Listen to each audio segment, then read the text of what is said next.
దేవుడి పరిశుద్ధ నామానికి వందనాలు. లైవ్ చూస్తున్న మీ అందరికీ పునరుత్థాన శుభములు తెలియజేస్తున్నాం.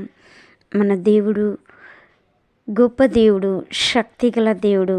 ఆయనకి అసాధ్యమంటూ ఏదీ లేదు. ఆయనందు విశ్వసించి ఆయన మార్గంలో నడిచి ఆయన కట్టడలు ఆయన ఆజ్ఞలను అనుసరించే వారిని రక్షిస్తూ కృప చూపే దేవదేవునికి వందనాలు చెల్లిస్తున్నాం. పరిశుద్ధ గ్రంథంలో చదువుకున్నాం. మార్కు సువార్త 5:34. కుమారి, నీ విశ్వాసం నిన్ను స్వస్థపరచెను, సమాధానం గలదానవై వెళ్ళు అని దేవుని వాక్యము సెలవిస్తుంది.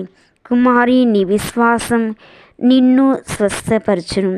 యేసు ప్రభువు విశ్వాసం లేని వారిని స్వస్థపరచలేదు, కానీ విశ్వసించిన వారి ఎడల ఆయన గొప్ప కార్యాలు, ఆయన ఆశ్చర్య కార్యాలు, ఆయన ఉన్నత కార్యాలు జరిగించినాడు. యేసునందు తీవ్ర విశ్వాసం ఉంచిన వ్యక్తుల్లో గొప్ప కార్యాలు, అసాధారణమైన కార్యాలు, ఉన్నతమైన కార్యాలు చేసిండు. అసాధ్యాన్ని సుసాధ్యంగా, ఉన్నది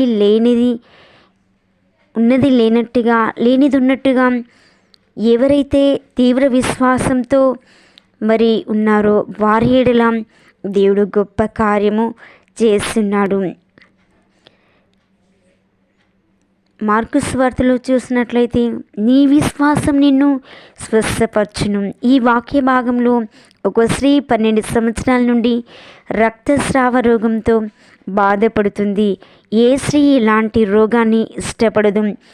భార్యగా ఉంచుకున్నటకు ఏ పురుషుడును ఇష్టపడడు.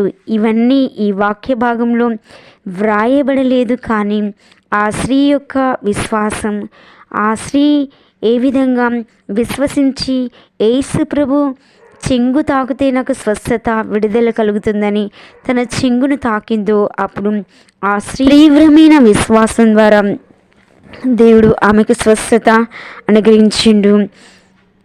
వినుట వలన విశ్వాసం కలుగును. అవిశ్వాసంతో మంచానికి అతుకుపోయిన ఆ స్త్రీ లేచింది.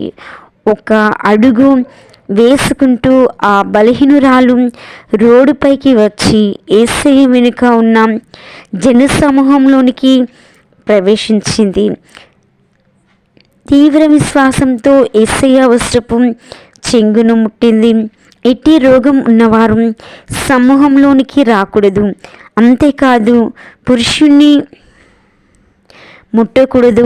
యేసు వెనుక మొదటి వరుసలో పేతురు, యోహాను, యాకోబు, తర్వాత 9 మంది, తర్వాత 70 మంది, తర్వాత 120 మంది. వీరందరినీ దాటుటకు సామాన్య విశ్వాసం చాలదు.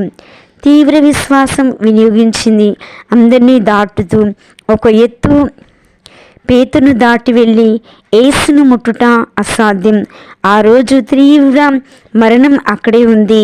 యేసు తను తాకిన స్త్రీని కూతురా అని అనకపోతే తన రోగం సంగతి చెప్పగానే ప్రజలు రాళ్లతో కొట్టి చంపేందురు.